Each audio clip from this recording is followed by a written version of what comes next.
ठीक है। Question number 8 environment ecology से रिलेटेड क्वेश्चन है और थोड़ा सा टफ क्वेश्चन है अगर आप नॉन साइंस बैकग्राउंड के हैं। इनफैक्ट साइंस बैकग्राउंड के लोगों के लिए भी ये क्वेश्चन थोड़ा सा टफ है। Which of the following can be found as pollutants in the drinking water in some parts of India? निम्नलिखित में से कौन सा भारत के कुछ भागों में पीने के पानी में जल के प्रदूषक के रूप में पाए जाते हैं? ठीक है। अब जनरली होता क्या है कि इस तरह के क्वेश्चंस में लोग डी मार देते हैं, यानी कि ऑल ऑफ द अबव मार देते हैं, बट एक्चुअल में यहां पे आंसर डी नहीं होगा। ठीक है। अगर आप उस वाले माइंडसेट के साथ जाएंगे कि इस टाइप का कुछ भी हो तो उसमें ऑल ऑफ द अबव मार देना है, वो गलत हो जाएगा। यहां पे एलिमिनेशन टेक्निक का थोड़ा सा इस्तेमाल कर सकते हैं। ठीक है। कैसे कर सकते हैं? जैसे कि यह है आर्सेनिक, सॉर्बिटॉल। सॉर्बिटॉल क्या होता है? सॉर्बिटॉल एक किस्म की दवा होती है। ठीक है। इसे बोलते हैं ग्लूसिटॉल। ठीक है। यूपीएससी की एक टेंडेंसी है कि वो कई बार जो पीछे साल के आए हुए क्वेश्चंस होते हैं उसमें जो ऑप्शन दिया होता है उस ऑप्शन को उठा करके नया क्वेश्चन बना लेता है। तो अब ये जो इंफॉर्मेशन मैं आपको दे रहा हूं इसको आप नोट कर लीजिए, हो सकता है कि अगली बार सॉर्बिटॉल पर ही कोई क्वेश्चन आ जाए। ठीक है। तो सॉर्बिटॉल को ग्लूसिटॉल भी बोलते हैं और ये एक ओवर द काउंटर ड्रग है, OTT, over the counter drug. Over the counter drug का मतलब क्या होता है कि आप मेडिकल स्टोर पे जाएंगे और मेडिकल स्टोर से बोलेंगे उस मेडिकल स्टोर वाले से कि मुझे ये दवाई चाहिए, तो आपको दवाई दे देगा। उसके लिए आपको कोई स्पेसिफिक प्रिस्क्रिप्शन की जरूरत नहीं है। तो ये ओवर द काउंटर ड्रग है और ये इस्तेमाल होता है कॉन्स्टिपेशन में।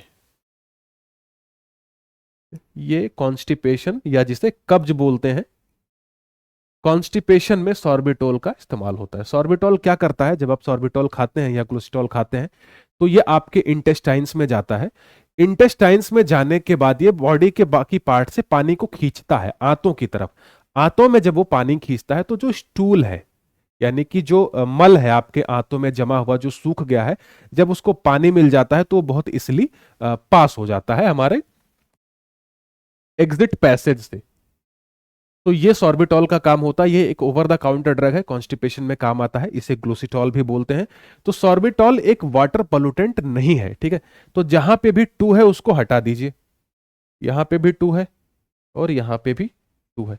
अब ऑप्शन क्या बचा? 1 3 ओनली, 1 3 एंड 5 ओनली, यानी कि 1 तो है, 2 नहीं है और 3 भी है। आर्सेनिक और फ्लोराइड ये दोनों तो वाटर पोल्यूटेंट है ही। अब यूरेनियम के बारे में देखना है। दरअसल यूरेनियम भी एक वाटर पोल्यूटेंट है। ठीक है। तो सही आंसर क्या हो जाता है? 1 3 and 5 only. C is the right answer. अब इसमें बच जाता है फॉर्मेल्डिहाइड। फॉर्मेल्डिहाइड के बारे में थोड़ा सा मैं आपको बता देता हूं।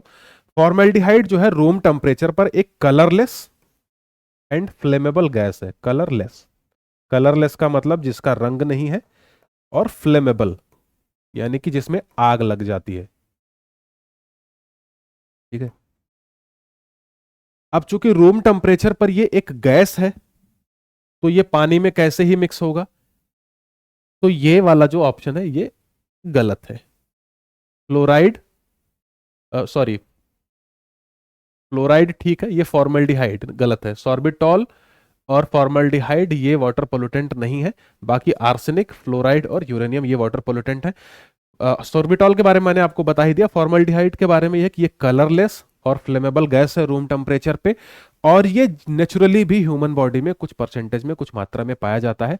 लेकिन जब इसकी मात्रा ज्यादा हो जाती है तो ये आंखों में, नाक में, गले में इरिटेशन पैदा करता है, और अगर एक लिमिट के बियॉन्ड चली जाए तो ये कार्सिनोजेनिक भी होता है, यानी कि इससे कैंसर भी होता है। तो ये रहा क्वेश्चन नंबर 8।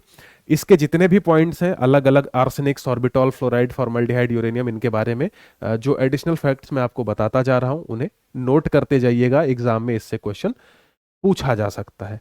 तो ये था क्वेश्चन नंबर 8। चलते हैं अगले क्वेश्चन की तरफ।